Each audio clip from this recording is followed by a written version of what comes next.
어버이 주일 또 마더스데이를 맞이해서 오늘도 사실 이 주일 단골 성경 본문이라고 할 수 있는 에베소서 6장 말씀을 본문으로 택했습니다. 어린이 주일은 어린이를 많이 기억해 주는 주일이고, 어버이 주일은 부모님을 더 많이 기억해 주는 주일인가? 어린이나 부모님이 예수님보다도 주일에 더 중요한 사람인가? 그래서 어떤 사람들은 이 어린이 주일, 어버이 주일이라는 말 자체가 쓰지 말아야 될 단어들이다 라고 주장하는 분도 있습니다. 일리는 있습니다. 왜냐하면 주일은 그야말로 예수님의 죽으심과 부활을 기억하는, 이날은 누구도 주인공이 될 수 없고 더 중요한 인물이 될 수 없는 날이기 때문에 이런 주장도 가능하리라 생각을 합니다. 그럼에도 불구하고 이런 용어를 쓰고 또 5월이 되면 어린이를 생각하고 또 부모님을 기억하는 주일 설교를 하게 되는 것은 이 부모와 자녀에 대해서 성경이 분명한 말씀을 가르쳐 주기 때문이기도 하고, 또 이 자녀와 부모를 주신 분도 사실은 하나님이시기 때문이기도 하고, 사실은 이 부모 공경을 통해서 하나님을 더 잘 섬길 수 있고, 또 하나님의 사랑을 부모님들을 통해서 더 실제적으로 체험할 수 있는, 그래서 부모 공경과 이 부모 사랑이라는 것이 하나님을 경배하고 하나님을 공경하는데 방해가 되기보다는 오히려 더 도움이 되는 정말 하나님 주신 큰 은혜의 선물이기 때문에 오늘도 우리가 부모님을 생각하고 또 어린이들, 우리의 자녀들을 또 기억하는 주일을 지키는 것입니다. 여러분 어떻게 생각하십니까? 부모에게 가장 큰 선물은 자식 아니겠습니까? 반대로 자녀에게 가장 큰 복은 부모님일 것입니다. 또 그렇게 돼야 정상일 것입니다. 그래서 오늘 이 부모님의 생각을 우리가 한 번 더 기억함으로써 하나님 앞에서 자녀된 우리의 신분과 또 부모된 우리의 신분을 다시 한번 깨닫고, 어떻게 자식 노릇, 어떻게 부모 노릇 잘함으로 하나님을 제대로 경배하고 하나님을 예배할 수 있을까 하는 것을 아침에 한번 생각을 해보고자 합니다. 부모님의, 어머니의 사랑에 대한 감동적인 이야기들이 참 많이 있습니다. 저도 설교 노트를 쭉 펼쳐보니까 제법 감동적인 그 설교 원고 중에 그런 감동적인 이야기가 있어서 참 이런 감동적인 이야기가 우리로 하여금 이 부모님을 기억하는 주일에 얼마나 도움이 될까, 그런 생각도 해봤는데, 요즘은 유 선생님이 잘 가르쳐 주시니까 유튜브를 통해서 잘, 그래서는 과연 부모에 대해서, 자식에 대해서 어떻게 말씀하고 있는가 하는 것을 생각을 하고자 합니다. 우리가 오늘 본문으로 택한 이 에베소서라는 본문은 교회가 무엇인가에 대해서 잘 설명한 성경입니다.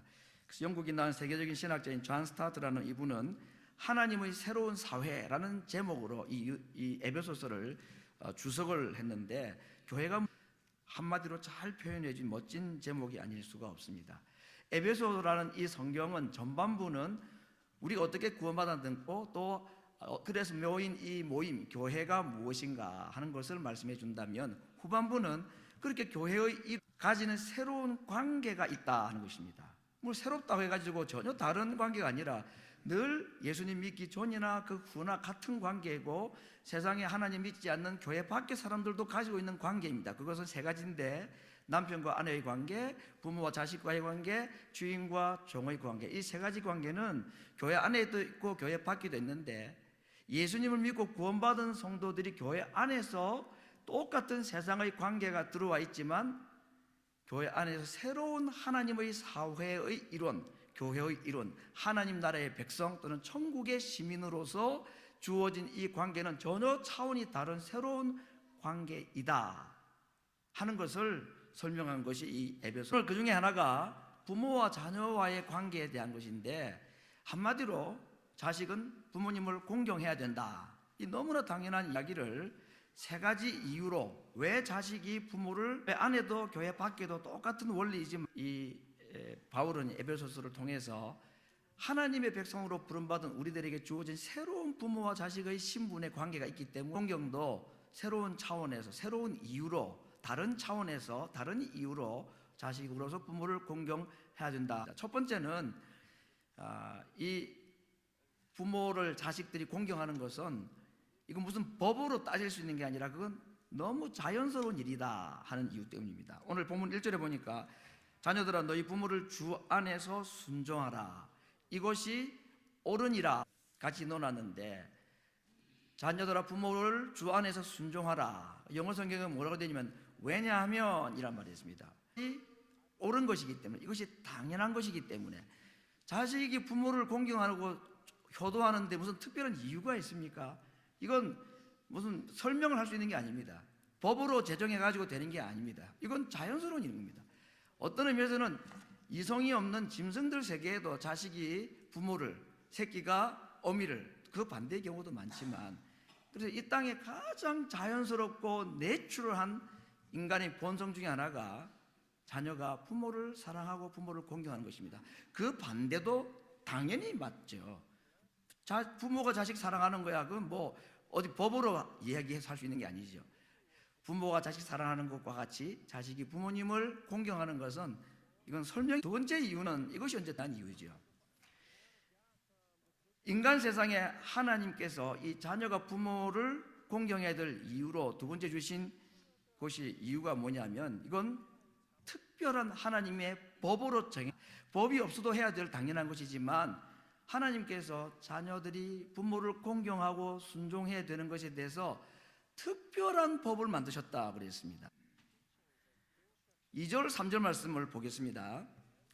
공경하라. 이것이 약속이 있는 첫 계명이니 이는 네가 잘되고 땅에서 장수하리라. 여기에 약속이 있는 첫 계명이 있다는 말이죠. 10계명을 두고 한 말씀입니다. 부모 공경은 하나님께서 사람들의 마음의 양심에 새겨준 자연법이기도 하지만 하나님께서 돌비의 특 항목으로 너무 중요한 말씀이 이 계명 속에 하나님께서 넣어주신 특별법이기 때문입니다. 자연법인 동시에 특별법이다, 그런 의미입니다. 여러분, 10계명을 생각하면 1계명부터 4계명은 우리가 오늘도 낭독을 했습니다.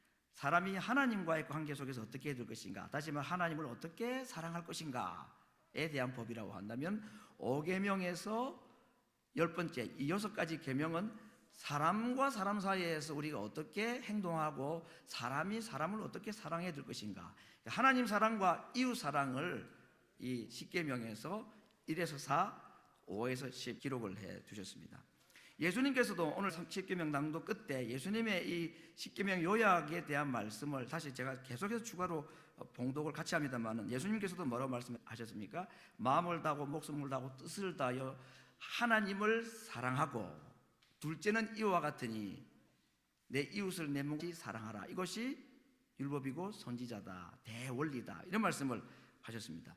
그래서 우리가 이 구절을 읽을 때에 하나님께서 하신 계명을 조약하면 크게 두 가지구나. 하나는 하나님을 사랑하라는 것이고, 두 번째는 이웃을 내 몸과 같이 사랑하라는 이 두 가지 계명을 주셨구나, 그렇게 생각하기가 쉬운데, 사실은 이것은 두 가지 계명이라기보다는 하나의 계명입니다. 사랑하라 하는 하나의 계명인데, 사랑의 대상이 둘로 나눠졌을 뿐입니다. 한쪽은 하나님이고 한쪽은 사람인데, 이 두 사랑의 방향이 두 가지라기보다는 하나다. 이거 어려운 말씀이죠. 그래서 저라는 이 목사님이 표현했기 때문에 제가 소개했는데 아주 잘 설명했습니다.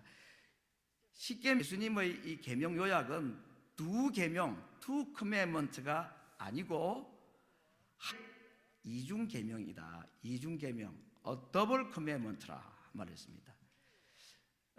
두 계명이라는 말과 two commandment가 아니라 더블 커미먼트라는 말은 아주 참 잘 요약한 것 같습니다. 다시 말하면 우리가 하나님을 잘 섬기는데 사람을 사랑하기가 어렵다, 사랑을 못한다든지, 또는 사람을 잘 사랑하는데 내가 하나님을 잘 섬기기 거의 불가능하다는 얘기입니다. 하나님을 정말 잘 사랑하는 자에게 마땅히 나타나는 현상이 사람에 대한 사랑이 나타나는 것이고, 사람을 정말 제대로 사랑하려고 그러면 하나님을 사랑해야 된다는 것이죠. 다르게 말하면 하나님의 사랑을 깨달은 자만이 하나님을 바르게 사랑할 수 있고, 사랑을 깨달은 사람이 사람을 진심으로 사랑할 수가 있다 하는 것입니다. 그래서 오늘 계명은 하나님 사랑과 사람 사랑 우리에게 말씀해 주고 있는데, 1계명부터 4계명, 우상을 섬기지 말고 만들지 말고 하나님의 이름을 함부로 부르지 말고 안식일을 거룩히 지키는 이 4가지를 잘 지키면 하나님을 우리가 잘 예배하고 하나님을 잘 공경을 하는 삶을 산다고 말할 수 있느냐? 그럴 수도 있겠지만 십계명이라는 전체를 볼 때에 그렇게 말할 수가 없다는 겁니다. 왜냐하면 하나님 1계명부터 4계명만 주신 것뿐 아니라 5계명에서 10계명까지도 함께 주신 분이기 때문입니다. 그래서 하나님을 정말로 잘 사랑하는 것은 1계명부터 4계명 종교적인 의무를 잘 지키는 것으로 충분하지가 않습니다. 오히려 사람으로서 사람에게 어떻게 될 것인가 5계명에서부터 10계명까지도 잘 지킴으로써 이것이 하나님을 온전히 사랑하는 것이고 하나님을 바르게 예배하는 삶이 될 수 있기 때문입니다. 그 사람과 사람 사이에 지켜야 되는 첫 번째 계명이 무엇입니까? 그것이 바로 자식의 부모를 공경하고 부모님을 사랑하는 것이다. 그렇게 말씀을 한 것입니다. 십계명 이야기를 조금 더 하겠습니다. 오늘날 우리 성경을 이렇게 종이에다가 페이퍼에다가 다 적지만 십계명이 최초로 적힌 것은 짐승의 가죽도 아니고 파피루스도 아니고 돌비라 그랬습니다. 모세가 돌비 2개를 가지고 산에 올라갔을 때 하나님이 직접 써주셨다고 그랬습니다. 돌비가 2개라고 성경은 얘기하고 있죠. 자, 그렇다면은 이 돌비에 10가지 계명을 하나님이 새겨주실 때에 한쪽 돌비에는 몇 계명부터 몇 계명, 또 반대편 돌계명이 적혀 있을까? 전혀 성경은 우리에게 말해주지 않는데 우리만 궁금한 거죠. 별로 안 궁금할 수도 있지만 궁금할 수도 있는 겁니다. 여러분 어떻게 생각하십니까? 제가 이 설교는 몇 번 들었기 때문에 이미 답을 알고 계시는 분이 계시겠습니다만은 좀 논리적으로 생각하면 1부터 4가 하나님에 대한 계명이니까 이쪽에 사실은 내용도 보면 길어요. 그렇죠? 그래서 4계명 정도 하면 거의 다 한쪽 면이 다 찰 수가 있습니다. 하나님에 대한 계명, 사람에 대한 계명, 그 둘이 합해서 하나의 계명, 이렇게 생각할 수 있겠습니다. 또 어떤 사람들은 그게 뭐냐, 5대5로 공정하게 나눠야지, 여기 5개, 여기 5개 이럴 거다. 그건 우리가 알 수는 없습니다. 그런데 유대인 어린 아이들한테 이 모세의 10계명을 그림으로 그려보라 그러면 이 아이들은 1부터 5, 또 6에서 10 이렇게 반씩 나누어 기록을 한답니다. 그 이유는 5대5가 공정하기 때문이라는 개념보다는 유대인들 생각 속에 이 5번째 계명, 자식이 부모를 섬기는 이 계명이 사람이 사람에게 지킬 계명이라기보다는 이건 오히려 사람이 하나님께 지켜야 될 마지막 계명으로 그들은 생각을 한다는 개념이 있다고들 합니다. 저는 그걸 참 좋게 생각을 합니다. 그리고 사실은 하나님과 사람과의 관계, 또 사람과 사람과의 관계에 있어서 연결고리이기도 하기도 하고, 아무튼 이런 여러 가지 이 십계명과 얽힌 여러 가지 이야기들을 볼 때에 정말 자식된 도리는 단순히 인간 도리로서 양심으로 할 수 있는 것을 넘어서서 하나님께서 특별하게 제정하신 법칙으로 분명히 우리에게 주신 것이라는 것이고, 그래서 유대인들 개념 속으로는 오히려 이것이 사람이 사람에 대한 의무라기보다는 하나님께 지켜야 될, 부모 공경하지 않은 것은 어떤 의미에서는 하나님에 대해서 법을 지키지 않은 것이라고 생각해도 될 만한 아주 중대성을 가지고 있는 것이 이 5번째 계명이라고 할 수가 있습니다. 성경 구절 몇 구절을 제가 더 소개 한번 해보겠습니다. 레위기 19장에 보면 이런 구절이 있습니다. 너희 각 사람은 부모를 경외하고 나의 안식일을 지키라. 나는 너희 하나님 여호와니라. 너희는 헛것을 위하지 말며 너희를 위하여 신상을 부어 만들지 말라. 나는 너희 하나님 여호와니라. 여러분, 이 레위기 19장에 보면 몇 가지 하나님께서 금하신 중요한 계명들이 있습니다. 첫째는 부모 공경하라 하는 이 얘기가 먼저 나오죠. 내 부모를 경외하라 그랬습니다. 이 부모 공경이라는 것과 그 다음에 나오는 안식일, 우상 숭배, 금명의 10계명으로 생각하면은 5계명이고 앞에는 3계명 또는 4계명 이렇게 될 텐데 분명히 구분을 해놓지 않고 하나로 묶어서 말씀하고 계시죠. 그 부모 공경이라는 것이 사람이 사람에게 대한 지키는 예일 뿐 아니라 이건 하나님에 대한 우상 숭배 금지나 또는 안식일을 지키라는 이 계명과 같은 범주 또는 같은 동급으로 지금 취급하고 계시다. 레위기 20장에는 좀 무서운 얘기지만 유대인들이 하나님께서 용서하지 말고 반드시 죽여야 될 죄의 목록이 나옵니다. 20장 1절부터 16절에 보면은 이런 사람들은 절대 자비를 베푸지만 반드시 죽여야 된다. 거기 어떤 사람이 나오느냐 하면 우상숭배자, 안식일을 범하는 자, 제사를 범하는 자, 간음 중에서도 심각한 간음죄, 성경에 뭐 자세히 나와 있습니다. 그런 자들은 재론할 필요도 없다. 그건 적결 심판이다. 다 죽이라고 그랬습니다. 반드시 죽이라고 그랬습니다. 어떤 거를 다시 설명해 봅니다. 우상숭배자, 안식일을 범하는 자, 하나님의 제사를 훼손하는 자, 심각한 간음죄를 짓는 자, 성적인 타락자들 죽이라 그랬는데 오늘 보면 9절에는 뭐라고 되어 있습니까? 무릇 그 아비나 어미를 저주하는 자도 반드시 죽이라 그랬습니다. 제사 멸시, 심각한 간음죄, 안식일 범하는 것, 우상숭배, 이건 하나님께 대한 아주 심각한 죄들입니다. 그래서 반드시 죽일 죄라고 말해놨습니다.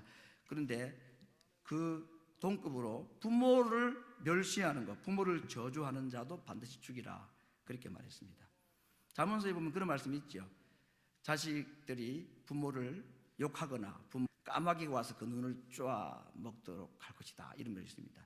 이런 구절들은 부모들이 어린 아기들한테는 조금씩 써먹을 때 효과가 좀 있긴 있습니다. 겁을 내요.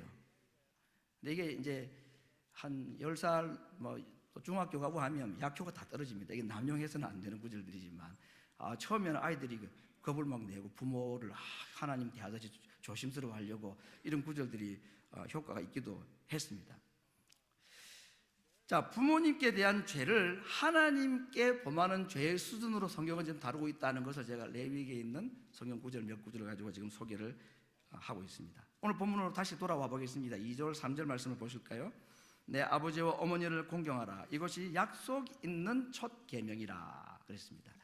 자, 여러분, 그러면 10가지 계명, 10계명 중에서 약속이 있는 계명으로 첫 번째 계명이라, 이게 바울의 10계명에 대한 해석입니다.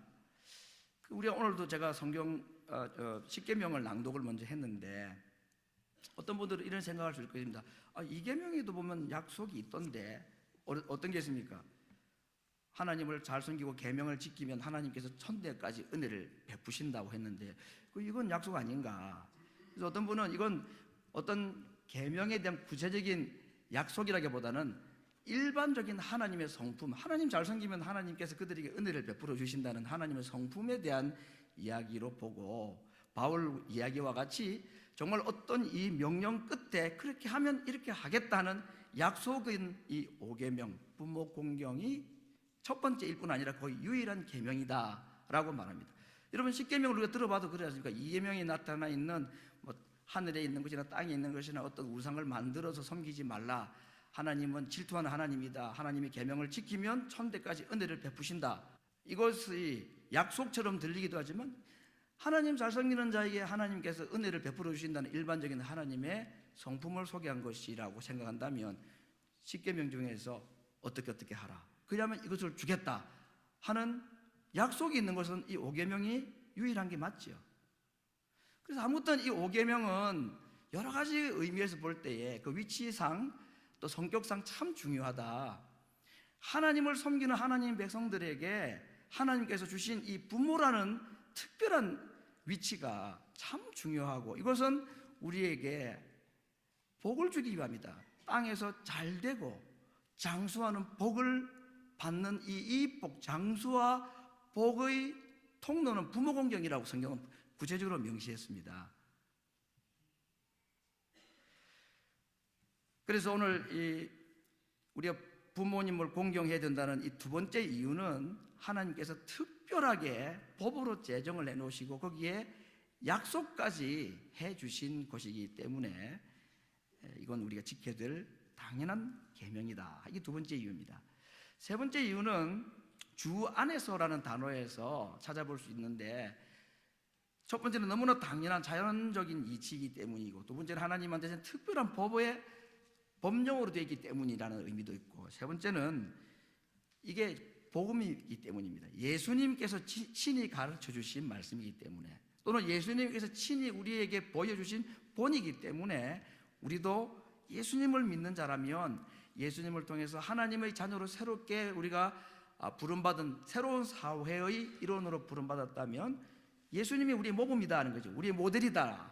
예수님께서 보여주신 대로 우리가 부모님을 공경해야 된다.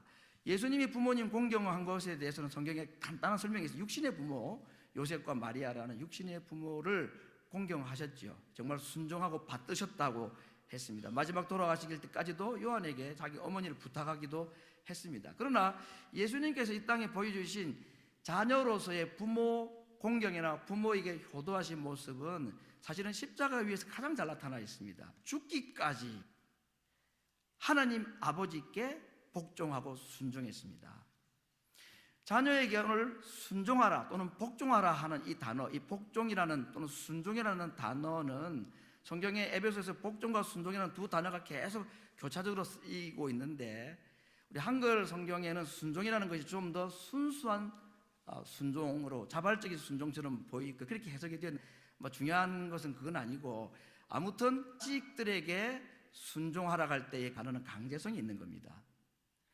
아내가 남편에게 순종하라 그랬죠. 아내들이 남편에게 순종하라 할 때 그 순종은 자발적 순종을 말합니다. 조금 강제되지 않은 순종의 표현입니다. 그런데 종이 주인에게 예수님은 물론 억지로 강제로 순종한 건 아닙니다. 십자가에 죽으시는 것, 기도가 마지막 기도가 할 수만 있으면 잔을 안 마시게 해달라 한 말씀이 그런 느낌이 있어 보일지는 모르지만 예수님은 기쁨으로 즐거움으로 십자가를 지셨다는 것을 여러 가지에서 말씀했는데 그야말로 자식으로서 부모에게 순종하고 공경하는 최고의 모델은 역시 예수님입니다. 하늘 아버지께 자기의 모든 것을 죽기까지 기쁘게 하는 것이니라.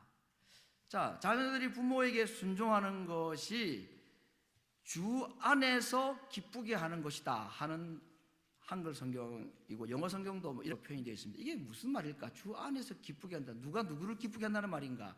그래서 여러 가지 해석들이 있는데 저는 제 생각도 그렇고 또 이런 여러 가지 참고 도서들 주석들을 볼 때에 부모들을 순종하는 것, 자녀들이 모든 일에 주님을 기쁘시게 하는 것이다 하는 해석을 저는 좋은 해석으로 받아들이고 싶습니다.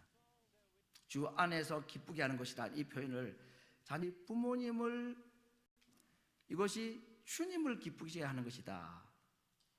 성경에 그런 예들은 너무 많지요. 그런 부모에게 하는 것이 곧 하나님께 하는 것이니까. 그런데 오늘 에베소 6장 1절에 주라는 말이라든지 오늘 여기에서 골로새 2장에도 주 안에서라는 말이 참 의미가 있죠. 우리가 부모님을 순종하는데 주님 안에서 또는 주님 생각하면서 예수님이 우리에게 보여주신 그 부모 하나님의 말씀에 순종하는 그 순종의 삶 또는 예수님이 나를 하나님의 자녀로 삼으시기 위해서 어머니가 피를 흘리고 자식을 출산을 하듯이 예수님이 피를 흘리셔서 우리를 하나님의 자녀로 삼아 주신 것을 생각하면서 그것 때문에 부모님을 자식이기 때문에 해야 되는 당연한 의무이기도 하지만 예수님께서 보여주신 그 죽기까지 순종하셨던 그 모습을 생각하면서 또는 내가 하나님의 자녀가 된 것을 생각하며 예수님 생각하고 부모님에게 순종하면 이것은 주님을 기쁘시게 하는 일이라고 그랬습니다. 자식이 부모 순종하는 것 자체가 모든 사람의 귀감이 되고 믿는 자가 부모님을 순종하는 것이 주님을 기쁘시게 하는 것이겠지만 그러나 더 우리에게 중요한 가르침은 부모님에게 순종을 하긴 하되 누구를 기억하면서 주님을 기억하면서 순종해야 되는 것입니다. 여러분 정말 가슴 아픈 현실이지만 부모를 공경하지 않는 자식들이 있겠습니까마는 부모를 공경할 수 없는 자식들이 있을 수 있습니다. 자식이 잘못될 수도 있고 부모들이 정말 다 자식들을 사랑하지만 부모들이 정말 참 자식 그런 부모들도 있죠. 그죠? 드라마를 본다든지 영화 보면 그런 게 있습니다. 제가 봐도 이게 참 그냥 지어낸 소설이겠거니라고 생각되면 이게 현실인 경우가 있을 거 아니겠습니까? 저 정도 되면 누가 자식이 부모를 공경할까, 존경할까 그런 생각이 들 수가 있습니다. 그런 자들에게는 더 맞는 말씀이죠. 그럼에도 불구하고 자식은 부모를 공경하고 순종해야 됩니다. 누구 때문에? 예수님 때문에. 인간적으로는 혹시 부모님을 덜 존경스러워하고 덜 공경하고 이제는 정말 내가 할 수 있는 거 없어, 못하겠다, 그럴 수도 있죠. 객관적으로 봐도 참 부모가 너무하다, 이런 부모와 자식과의 관계가 슬픈 관계들이 있을 수 있는데도 불구하고 하나님의 백성으로 부름받은 자들에게 하나님이 명령하시는 겁니다. 내가 하나님의 모든 자비하심으로 너희를 권한다. 그럼에도 불구하고 너희는 부모를 공경해야 한다 것입니다. 혹 악한 자랄지라도. 종도 마찬가지입니다. 주인에게 애매하게 나를 힘들게 하고 고난을 주는 주인이라 할지라도 하나님을 생각하면서 참으면 이는 아름다운 일이다. 하나님 생각하면 참지 못할 사람이 없고, 예수님 생각하면 존경하지 못할 사람이 없고, 순종하지 못할 부모가 없는 것. 그래서 주 안에서 공경하고 순종하라고 말한 것입니다.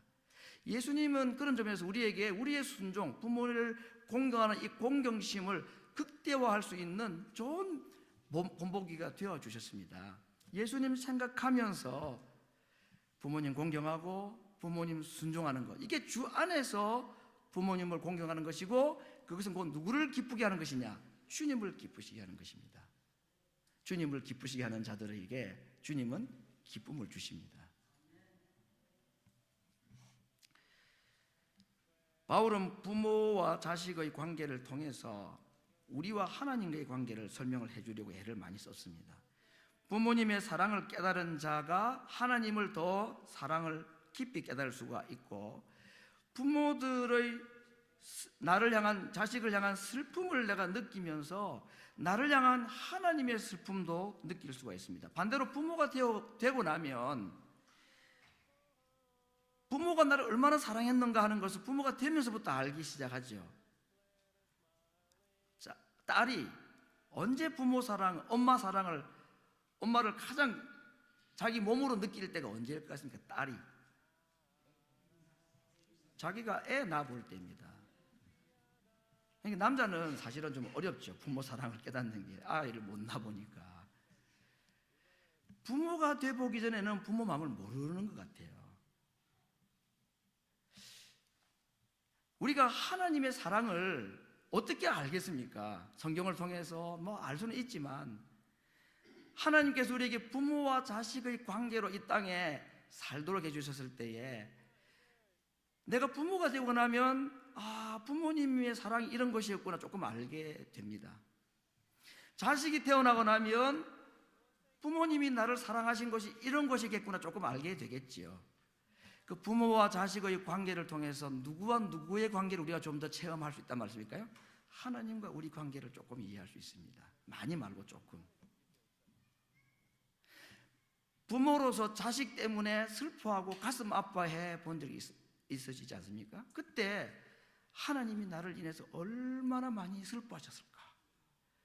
하나님이 나를 인하여 얼마나 많이 눈물 흘리셨을까? 자식 때문에 울어본 사람이면 알 수가 있는 것입니다. 그러므로 부모됨과 자식됨은 하나님께서 자기 백성인 우리들에게 주신 특별한 배려이고 특별한 은혜입니다. 하나님의 사랑이 어떤 것인지를 깨닫도록 하기 위해서, 자식을 어떻게 사랑하는가를 통해서 하나님 나를 어떻게 사랑하셨는가를 알게 되는 것이고, 그 사랑을 좀 깨닫고 난 뒤에 부모님에게 최선을 다해서 효도해 보려고 조금 마음으로 내봄으로써 하나님을 내가 어떻게 공경하고 하나님 어떻게 섬겨야 되는가를 조금 이해할 수가 있는 것입니다. 그래서 하나님께서 우리를 자녀 되게 하시고 또는 부모 되게 하심으로써 하나님이 나를 얼마나 사랑하시는지, 내가 하나님을 어떻게 사랑해야 될 것인가를 경험하게 해주신 것입니다. 부모님이 살아 계시다면 우리가 하나님을 섬기듯이 부모님을 섬기고 사랑하고 효도를 다해야 하겠지요. 아무리 사랑을 하고 효도를 한다 해도 부모님이 내게 베풀어 주신 사랑에 미치지 못하고 미칠 수가 없다는 것은 부모가 되어보니 너무나 쉽게 알 수 있는 사실이었습니다. 부모님의 사랑을 부모님께 되갚을 수 있는 자식은 세상에 하나도 없을 것입니다. 그리고 그것을 기대하는 부모도 사실은 아무도 없습니다.